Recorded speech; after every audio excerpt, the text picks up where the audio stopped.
Hello friends, welcome to men. Hello friends, welcome to. Hello friends, welcome to MK Bhagat studio. I hope कि आप सब अच्छे होंगे। आज हम बदलती हुई संस्कृति परंपरा का 4 अंक वाले क्वेश्चन आंसर करेंगे। आप देख सकते हैं स्क्रीन पे। तो पहला क्वेश्चन है और ये मोस्ट इम्पोर्टेंट क्वेश्चन है, जैसे कि सपोर्ट मटेरियल से रिलेटेड जो क्वेश्चन होते हैं वो इसमें भी कवर कर दिए गए हैं और एक्स्ट्रा क्वेश्चन भी है। एग्जाम में जाने से पहले आप सब इस क्वेश्चन को 1-2 बार देख लीजिएगा, जिससे आप लोगों को क्वेश्चन समझ में आ जाएगा। तो फर्स्ट क्वेश्चन है हमारा, वेनिस निवासी कसांदा फेदेले का व्यक्तित्व लिखिए। मतलब कसांदा वेले जो थी हमारी महिला, उनका व्यक्तित्व लिखना है। पहला पॉइंट है हमारा, कसांदा फेदेले वेनिस निवासी कसांदा फेदेले ले तक 1465 से 1558 तक के बीच यूनानी और लातिनी भाषा की विद्वान थी। मतलब कि कसांदा फेदेले जो थी वेनिस से निवास करती थी, वेनिस की निवासी थी, वहाँ की रहने वाली थी। और इतने सन तक में वो उन्होंने अपना इतने साल तक ये और रही। और यूनानी और लातिनी भाषा में उनका मूल भाषा लातिनी और यूनानी था। कसांदा फेदेले का वाक्य है ना, ये महिला शिक्षक की समर्थक थी। वाक्य मतलब उन्होंने क्या कहा था महिलाओं को लेकर के। उन्होंने लिखा कि यद्यपि महिलाओं को शिक्षा ना तो पुरस्कार देती है और ना किसी का सम्मान आश्वासन, यद्यपि प्रत्येक महिला को इस सभी प्रकार की शिक्षा को प्राप्त करने की इच्छा रखनी चाहिए और उसे ग्रहण करना चाहिए। कसांदा फेदेले कहती है कि महिला को यदि कोई पढ़ लिख लेती है महिला, तो ना ही उनको कोई सम्मान देता है और ना ही इज्जत देता है। तो इसीलिए वो कहती है कि महिलाओं को सभी तरह का ज्ञान प्राप्त करने के लिए हमें इच्छुक महिलाओं को इच्छुक होना चाहिए। सॉरी, मुझे जुकाम हो रहा है, कोल्ड। तो कहीं कहीं पे वीडियो में थोड़े डिस्टर्ब आ सकता है ना। फिर भी आप वीडियो को समझने की पूरी कोशिश करिएगा। फेदेले की रचनाएं से ये बात सामने आती है कि इस काल में सब लोग शिक्षा को बहुत महत्व देते थे। वे वेनिस की अनेक महिलाओं में से एक थी। उन्होंने गणतंत्र की आलोचना भी की थी और वेनिस की अनेक महिलाएं में से एक थी। ठीक है, इंग्लिश मीडियम वाले यहाँ देख लेंगे। इंग्लिश मीडियम वाले इसको पढ़ के और मेरी हिंदी वॉइस जो आ रही है ना, उससे समझने की रिलेट करके कोशिश करेंगे। ठीक है। अब यथार्थवाद से क्या अभिप्राय है। यथार्थवाद शरीर विज्ञान, रेखा गणित, भौतिक और सौंदर्य की उत्कृष्ट भावना ने इतावली को कला को नया रूप दिया, जिससे बाद में यथार्थवाद कहा गया। यथार्थवाद की परंपरा 19वीं शताब्दी तक चली है। यथार्थवाद जो था हमारी 19वीं शताब्दी तक चली है। अब सेकंड पॉइंट देखेंगे, शरीर विज्ञान सूक्ष्म परीक्षण के लिए मनुष्य के शरीर की चीरफाड़ की इस क्रिया को शरीर विज्ञान कहते हैं। बेल्जियम मूल के आंद्रेस वेलियस पहले व्यक्ति थे जिन्होंने सूक्ष्म परीक्षण के लिए मनुष्य की चीरफाड़ की थी। ये जो बेल्जियम के मूल निवासी जो थे आंद्रेस वेसेलिस, जो पहले व्यक्ति थे जिन्होंने मनुष्य की शरीर की चीरफाड़ करी थी। ठीक है। रेखा गणित क्या है। रेखा गणित, उन्होंने अपने चित्र को नया रूप दिया क्योंकि उन्हें यह मालूम हो गया था कि रेखा गणित के ज्ञान से चित्रकार अपने परिस्थिति को ठीक तरह से समझ सकते थे तथा प्रकाश के बदले गुण को ध्यान करने से अनेक चित्र में त्रियामी रूप दिया जा सकता था। अब सेकंड पॉइंट देखेंगे। ये फोर्थ पॉइंट है, भौतिकी और सौंदर्य लेप चित्र के लिए तेल के एक माध्यम के रूप में प्रयोग ने चित्रों को पूर्व की तुलना में अधिक रंगीन और चटक बनाया गया। जो पहले की चित्र थी बाद में उसको ना बहुत चटक और मतलब आकर्षित बनाया गया, जिससे लोग उसकी ओर अट्रैक्टिव होते गए। सजीव मूर्तियाँ, कलाकार द्वारा हूबहू और आकृति जैसी मूर्ति को बनाने की चाह को वैज्ञानिक के कार्यों से सहायता मिली। नर कंकालों का अध्ययन करने के लिए कलाकार आयुर्विज्ञान के कॉलेज में प्रयोगशाला में जाते थे। नर कंकालों का अध्ययन करने के लिए उस आयुर्विज्ञान के कॉलेज में जाते थे। वो कॉलेज का नाम है आयुर्विज्ञान। ठीक है, इंग्लिश मीडियम वाले देखेंगे। अब ये देखेंगे, पुनर्जागरण के 4 प्रमुख कारणों का वर्णन करो। ठीक है। पुनर्जागरण, पुनर्जागरण पहले हम बताएंगे पुनर्जागरण क्या है। पुनर्जागरण शब्द रेनेसा शब्द से जागृत हुआ है, जिसका शाब्दिक अर्थ पुनर्जन्म। हिंदी में पुनर्जागरण शब्द का प्रयोग किया गया है ना। रेनेसा जो है ये वहाँ का जो भाषा है ना लातिनी, तो वहाँ का रेनेसा इंग्लिश वर्ड है, ठीक है। उससे जो हमारा हिंदी में शाब्दिक अर्थ निकला है शब्द, वो पुनर्जन्म है, पुनर्जागरण भी कहते हैं, ठीक है ना। अब इसके प्रमुख 4 कारण हैं जो देखिए, धर्म युद्ध यूरोपीय लोगों के एशिया लोगों के समीप लाए। इसके यूरोपीय लोगों का दृष्टिकोण विस्तृत हुआ, बड़ा चढ़ाकर पेशबर्ग हाट इस काल और इससे पहले के कालों को विचारों को बड़ा चढ़ाकर पेश कर रहे थे। ऐसा करने में उन्होंने पुनर्जागरण शब्द का प्रयोग किया, ठीक है ना। जो बड़ा चढ़ा के हार्ड वर्क के काल में जो बड़ा चढ़ा कर लोग विचार करते थे या कहा करते थे, उसको भी क्या कहा गया, पुनर्जागरण, ठीक है ना।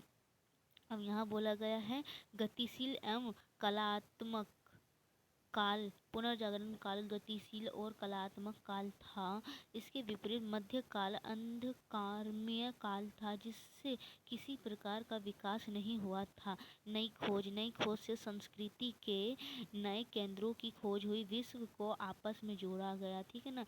इसी काल में नई खोज हुई और विश्व को आपस में जोड़ा गया। और इंग्लिश मीडियम वाले यहाँ देखेंगे, ठीक है।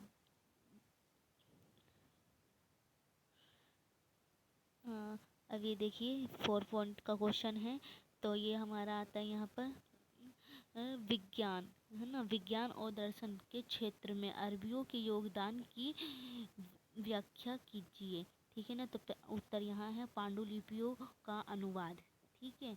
पांडुलिपि अरब के विद्वानों ने अतीत के पांडुलिपियों का आरक्षण और अनुवाद किया सावधानी पूर्वक, ठीक है। वहाँ के जो मतलब विद्वान थे ना, तो उन्होंने पांडुलिपि और उसका बहुत ध्यानपूर्वक अध्ययन किया।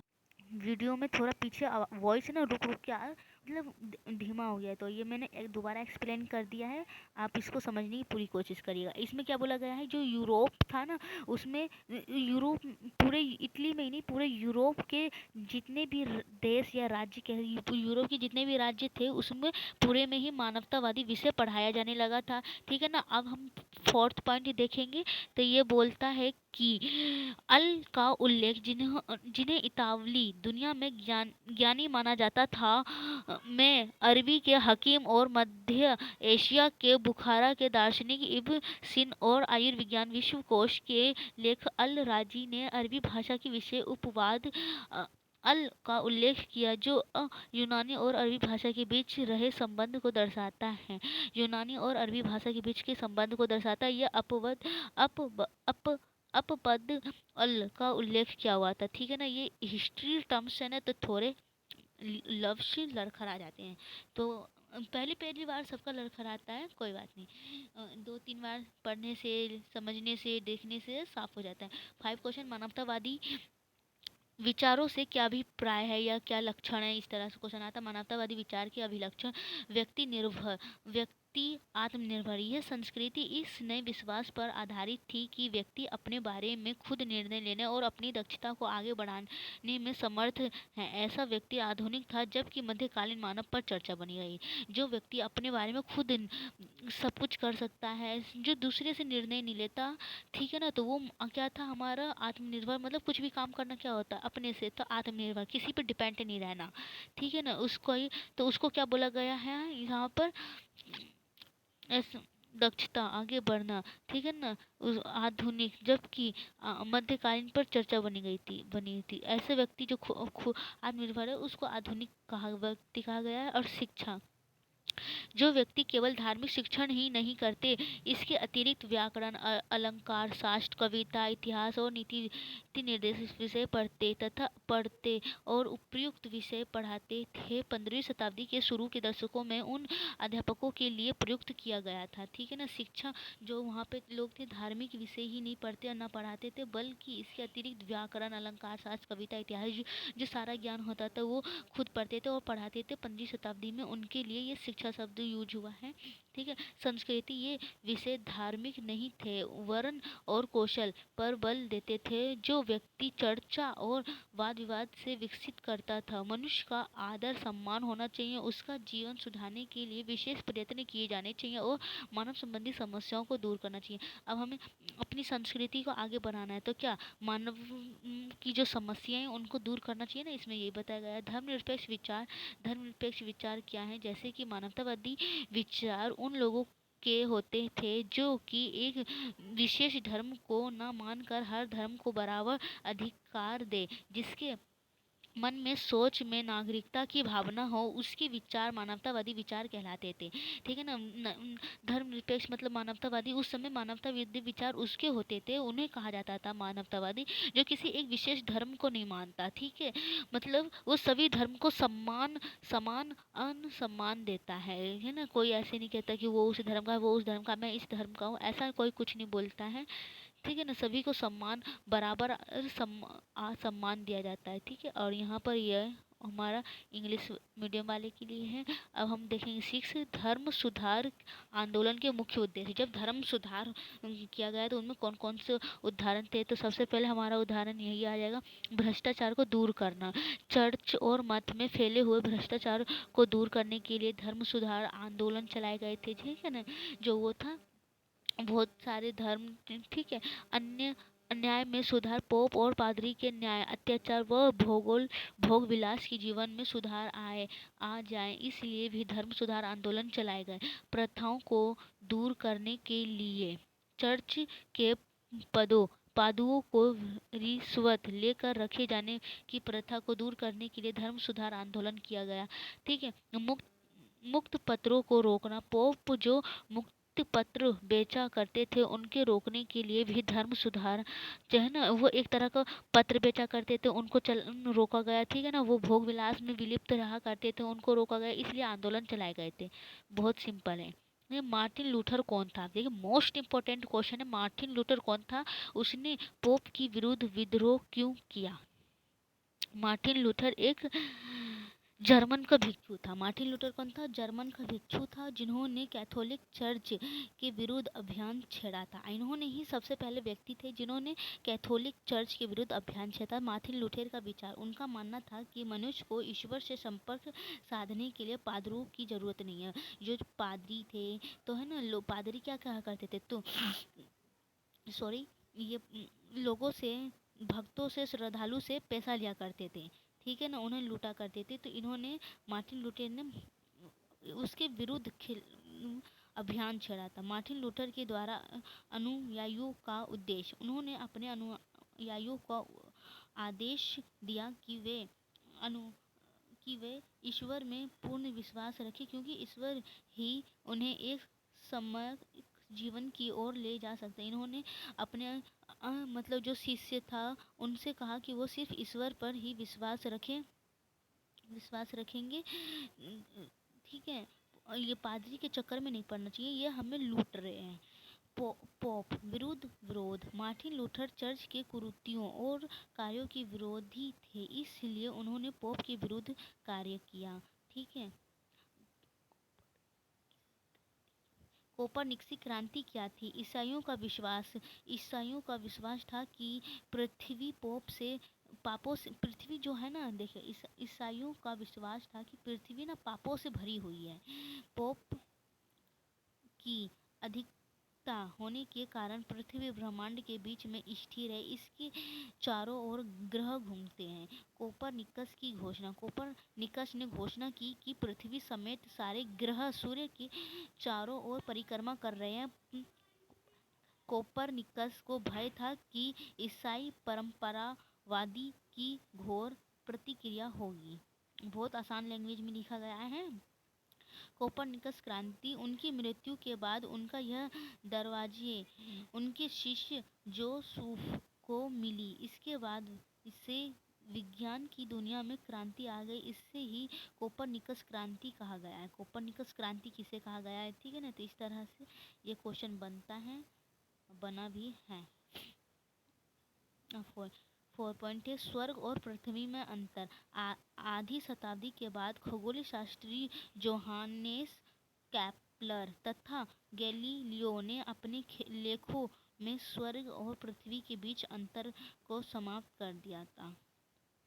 वैज्ञानिक क्रांति क्या थी, इसका लोगों पर क्या प्रभाव पड़ा वे, ठीक है। यदि आप लोगों को लगता है कि मैं तेज या धीमा बोल रहे हैं तो आप यूट्यूब सेटिंग से उसको सही कर सकते हैं स्पीड को, ठीक है।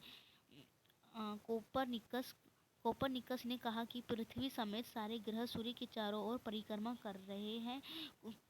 कैप्लर ने अपने ग्रंथ कॉस्मोग्राफिकल मैट्रिक्स में कोपरनिकस के सूर्य केंद्रीय सौर मंडलीय सिद्धांत की लोकप्रिय बनाया, जिससे यह सिद्ध हुआ कि सारे ग्रह सूर्य के चारों ओर वृत्ताकार रूप में नहीं बल्कि दीर्घ वृत्ताकार रूप में घूम रहे हैं, ठीक है ना, वृत्ताकार।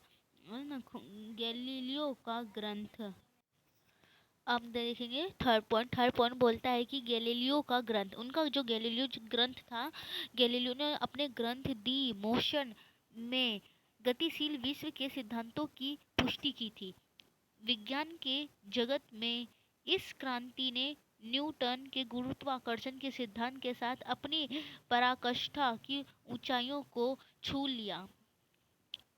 अब हम देखते हैं यहाँ 4 पॉइंट, वैज्ञानिक क्रांति। जैसे जैसे इन वैज्ञानिकों ने ज्ञान की खोज का रास्ता दिखाया, भौतिकी, रसायन शास्त्र और जीव विज्ञान के क्षेत्र में अनेक प्रयोग और अन्वेषण कार्य बहुत तेजी से पनपने लगे। इतिहासकारों ने मनुष्य और प्रकृति के ज्ञान के इस नए दृष्टिकोण को वैज्ञानिक क्रांति का नाम दिया था, ठीक है ना। लोगों पर प्रभाव, संदेहवादियों और नास्तिकों के मन में सारी सृष्टि की रचना के स्रोत के रूप में प्रकृति ईश्वर का स्थान लेने लगी। इंग्लिश मीडियम वाले ये देखेंगे।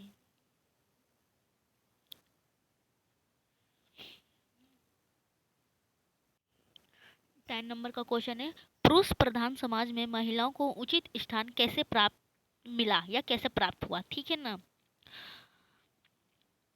तो देखिए, फर्स्ट पॉइंट, महिलाओं को शिक्षित करना, व्यक्तित्व और नागरिकता के नए विचार से महिलाओं को दूर रखा जाता था। उस समय लोग अपने लड़कों को ही शिक्षा देते थे, परंतु बाल बालिकाओं को बराबर शिक्षा देने से पुरुष प्रधान समाज में महिलाओं को उचित स्थान मिल सकता था, है ना। उस समय जो थी महिलाओं को शिक्षित करना क्या था, व्यक्तिगत रूप से क्या हुआ करता, तो उस समय महिलाओं को शिक्षा नहीं दिया जाता था। उस घर में जो पुरुष या बेटा होता तो उन्हीं को शिक्षा दिया जाता था, है ना। बाल बालिकाओं इस तरह की वहाँ पे ये रीति रिवाज बना हुआ था। समान व्यवहार, पुरुषों के मुकाबले महिलाओं के साथ बुरा व्यवहार करा जाता था।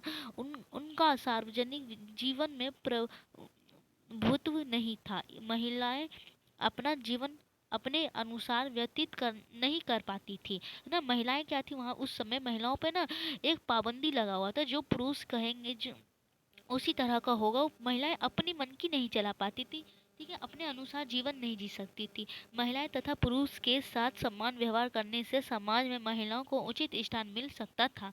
यदि दोनों में समान व्यवहार किया जाता तो महिला भी अपना हक के अनुसार जी सकती थी।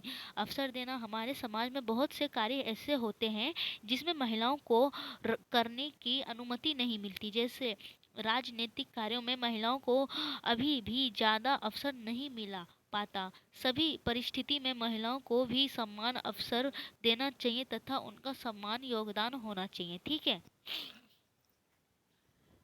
महिलाओं के प्रति सम्मान, पुरुषों के मुकाबले महिलाओं को समान व्यवहार तथा समान दर्जा नहीं मिल पाता। महिलाओं को समाज में पूर्ण सम्मान का दर्जा दिया जाना चाहिए, जिससे वो पुरुष प्रधान समाज में अपना स्थान प्राप्त कर सके। समान व्यवहार, है ना, सब कुछ करना चाहिए, भेदभाव नहीं करना चाहिए। उस समय भी क्या था, विदेशों में भी महिलाओं के संग भेदभाव हुआ करता था, महिलाओं और पुरुष में। और भारत में तो खैर पर बहुत अब हद तक खत्म हो गई है भेदभाव, फिर भी अभी कहीं कहीं राज्य में चलता है ना। आप देखिए 11 नंबर क्वेश्चन है, ये वाद की 4 प्रमुख विशेषताओं को वर्णन करिए। मानवतावाद जो है उनकी 4 प्रमुख विशेषताओं का उल्लेख कीजिए।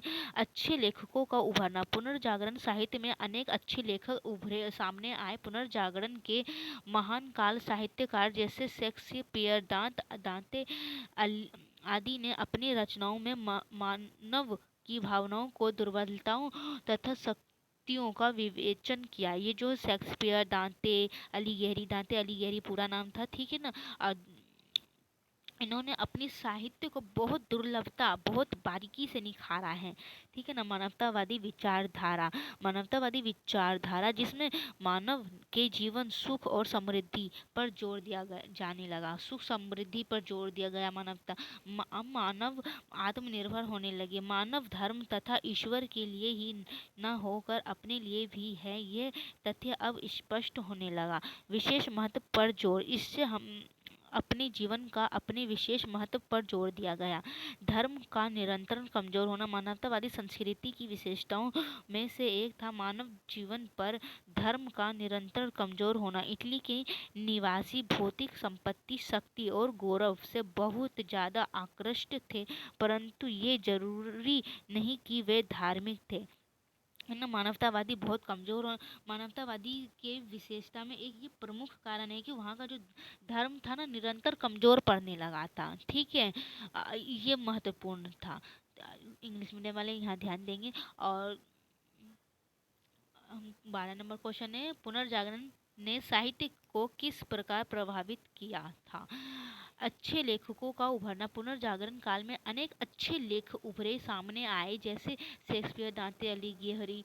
ये रिपीटेड क्वेश्चन है। अलीगिहरी, कलाकार जोटो, इन्होंने धार्मिक विषयों तथा रूप चित्रों पर जान डाल दी थी। ये जो थे ना बहुत, मतलब पुनर्जागरण साहित्य के किस प्रकार प्रभावित किया गया था। और यहाँ मानव, अच्छा देखिए क्वेश्चन इस तरह घुमा के पूछा जा सकता है, मानवतावाद की 4 प्रमुख विशेषताओं का वर्णन कीजिए।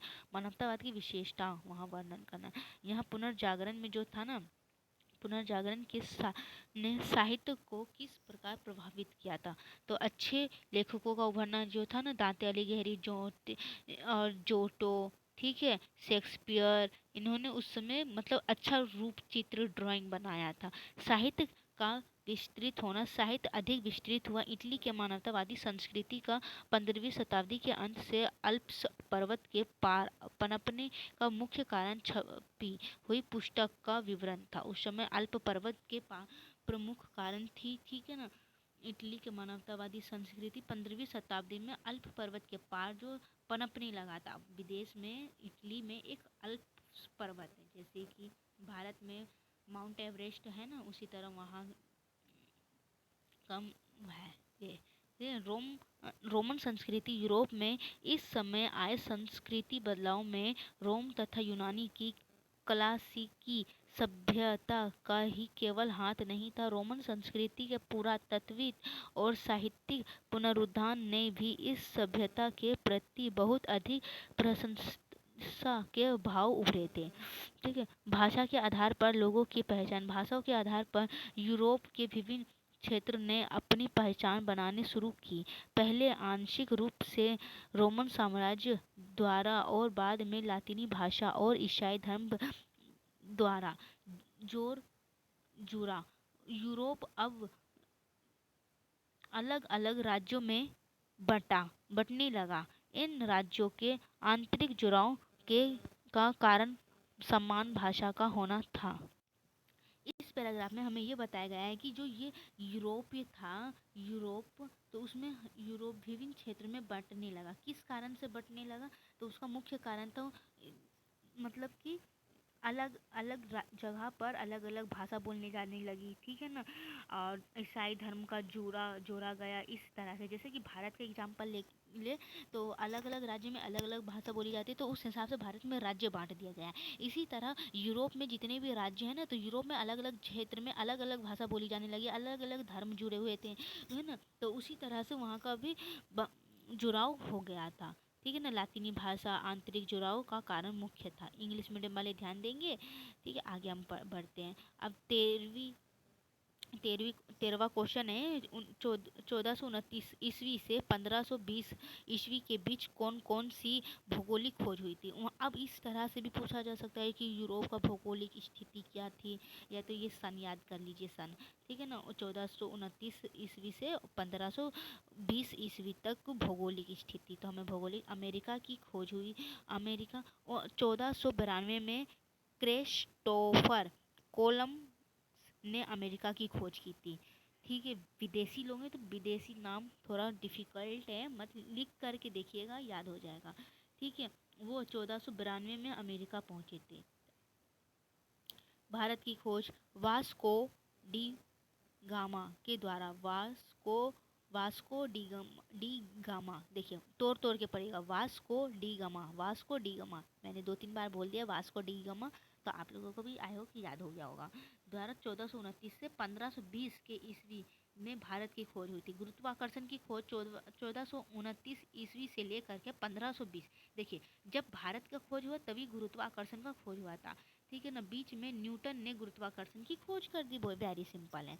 विश्व के सिद्धांत की पुष्टि गैलीलियो ने अपने ग्रंथ दी मोशन में गतिशील विश्व के सिद्धांतों की पुष्टि की। गैलीलियो द्वारा विश्व के सिद्धांतों की पुष्टि भी भौगोलिक खोज थी। ठीक है ना, इन्होंने भौगोलिक खोज किया था। अब देखिए 14वां क्वेश्चन, मतलब 14 क्वेश्चन है हमारा, मौद्रिक पुस्तक उपलब्ध होने के क्या लाभ हुए। तो मौद्रिक पुस्तक जो हमारी प्रिंटेड मीडिया आई तो उससे क्या क्या लाभ हुआ। मुद्रण क्रांति, 16वीं शताब्दी की क्रांतिकारी मुद्रण प्रौद्योगिकी के बल पर इटली में लिखा साहित्य विदेशी तक पहुंचने लगा। मुद्रण क्रांति 16वीं शताब्दी में जब आई ना, तो मुद्रण प्रौद्योगिकी बल पर इटली में लिखा साहित्य विदेशी तक पहुंचने लगी। नव विचारों का प्रसार, मुद्रण पुस्तकों के कारण इस काल में विचार, मत और जानकारी पहले की अपेक्षा तेजी से प्रसारित हुए। वह नए विचारों को बढ़ावा देने लगे। ने वाली एक मुद्रित पुस्तक कई सौ पाठकों तक पहुंच गई थी। ठीक, अब तीसरा पॉइंट है हमारा, अब पाठक एकांक में बैठकर पुस्तक का अध्ययन कर सकता था, क्योंकि अब मुद्रित किताब बाजार में कम मूल्य पर उपलब्ध हो गई थी। मानवतावादी संस्कृति का विस्तार, 15वीं शताब्दी के अंत में इटली की मानवतावादी संस्कृति का अल्प्स पर्वत के पार बहुत तेजी फैलने का मुख्य कारण छपी किताबों का प्रसार था। ठीक है,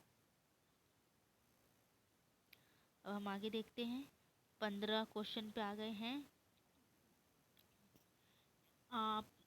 15 क्वेश्चन बोलता है, कला, वास्तुकला और ग्रंथ ने मानवतावादी विचार को फैलाने में प्रभावी भूमिका निभाई। सोदाहरण विवेचना कीजिए।